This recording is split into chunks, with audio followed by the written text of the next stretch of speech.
وإذا حييتم بتحية فحيوا بأحسن منها أو ردوها যখন তোমাদেরকে সালাম দেয়া হয়, যখন তোমাকে অভিবাদন জানানো হয়, তখন তুমি তার থেকে উত্তম ভাবে সালামের জবাব দাও, উত্তম ভাবে অভিবাদনের জবাব দাও, অথবা তারই মতো ফিরিয়ে বলো, নিশ্চয় আল্লাহ সব বিষয়ের হিসাব নেবেন।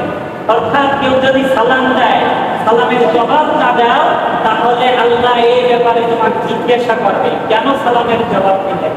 অতএব আমি সালাম জানিয়েছি, আপনারা জবাব দিবেন আসসালামু আলাইকুম ওয়া রাহমাতুল্লাহ। মাশাআল্লাহ। হাদিসে পাকে বলা হচ্ছে আন আব্দুল্লাহ ইবনে ওমর রাদিয়াল্লাহু তাআলা আনহু, হযরত আব্দুল্লাহ ইবনে ওমর রাদিয়াল্লাহু তাআলা থেকে বর্ণিত, তিনি বলেন ইন্না রাসূলান সাআলা, একজন ব্যক্তি এসে জিজ্ঞাসা করলো, রাসূলুল্লাহকে জিজ্ঞাসা করলো, আইয়ুল ইসলামি খায়রু, ইসলামের কোন কাজটি উত্তম, ইসলামের কোন কাজটি সবথেকে ভালো। বলা রাসূলুল্লাহ বললেন, তুতঈমুত তাআমা ওয়া তাকরাউস সালামা আলা মান আরাফাত ওয়া মান লাম তা'রিফ, তুমি পরিচিত অপরিচিত সকলকেই সালাম দেবে এবং অপরিচিতদেরকে খাদ্য দেবে। সুবহানাল্লাহ। অর্থাৎ কি, দুটি কাজ হচ্ছে উত্তম। এক নাম্বার হচ্ছে মানুষকে খাদ্য দেয়া, মানুষকে কি করা, খাদ্য দেয়া। আপনাদেরকে রেসপন্স করতে হবে, কথার জবাব দিতে হবে। আপনারা যদি কথার জবাব দেন, তাহলে আমার ভিতর থেকে কথা বেরিয়ে আসবে, আমাকে ভালো লাগবে। তাহলে ইসলামের উত্তম কাজ দুটি, তার মধ্যে একটি হচ্ছে খাদ্য দেয়া। একটি কি, খাদ্য দেয়া। দুই নাম্বার হচ্ছে পরিচিত অপরিচিত সকলকেই সালাম দেয়া, পরিচিত অপরিচিত সকলকেই সালাম দেয়া। হাদিসে এসেছে কোন ব্যক্তি হেঁটে যাচ্ছে, এমন ব্যক্তি বসে থাকা ব্যক্তিকে সালাম দেবে।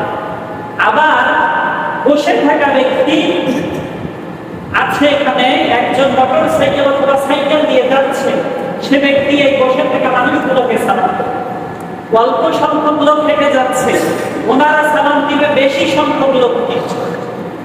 আবার বেশি সংখ্যক লোকগুলো সালামের জবাব যে কোনো একজন তার পক্ষ থেকে আদায় করেন। এটা হচ্ছে সালামের সুন্নাত তরিকা। আমরা সালাম বিভিন্ন ভাবে দেই, সালাম আলাইকুম, সালাম, তারপর হচ্ছে সালাম আলাইকুম, আর সালাম দিবেন, এ ধরনের বাক্য ব্যবহার করে থাকি, ইউজ করে থাকি। কিন্তু এগুলো সুন্নাহ নয়। এগুলো কি নয়? সুন্নাহ নয়। সুন্নাহ তরিকা হচ্ছে সালামের আসসালামু আলাইকুম ওয়া রাহমাতুল্লাহ। সকলে বলুন আসসালামু আলাইকুম ওয়া রাহমাতুল্লাহ। এবং জবাব হচ্ছে কি, ওয়া আলাইকুমুস সালাম ওয়া রাহমাতুল্লাহ।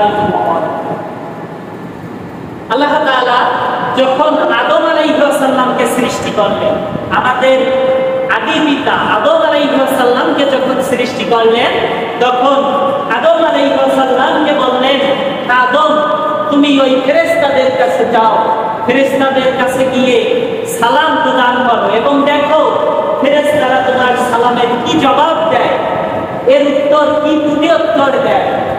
সেটাই হবে তোমার এবং তোমার সন্তানদের সালাম এবং সালামের জবাব। হযরত আদম আলাইহিস সালাম চলে গেলেন ফেরেশতাদের কাছে, গিয়ে ফেরেশতাদেরকে সালাম জানালেন, আসসালামু আলাইকুম ওয়া রাহমাতুল্লাহ। ফেরেশতারা জবাব দিলেন, ওয়া আলাইকুমুস সালাম ওয়া রাহমাতুল্লাহ, আপনার উপর শান্তি বর্ষিত হোক। এর থেকেই হচ্ছে সালামের ইতিহাস, যে আমরা সালাম দিব আসসালামু আলাইকুম বলে এবং সালামের উত্তর হবে ওয়া আলাইকুমুস সালাম ওয়া রাহমাতুল্লাহ। উল্লেখিত রেফারেন্সগুলো যে আয়াতে কারিমা তেলাওয়াত করেছি, তা হচ্ছে ৫ নম্বর পারা ৪ নম্বর সূরা আন-নিসা ৮৬ নম্বর আয়াতে কারিমা, এবং যে হাদিসটি তেলাওয়াত করেছি সেটি যৌথভাবে বুখারী ও মুসলিমে এসেছে। হাদিসের সনদ হচ্ছে হাদিসটি সহিহ।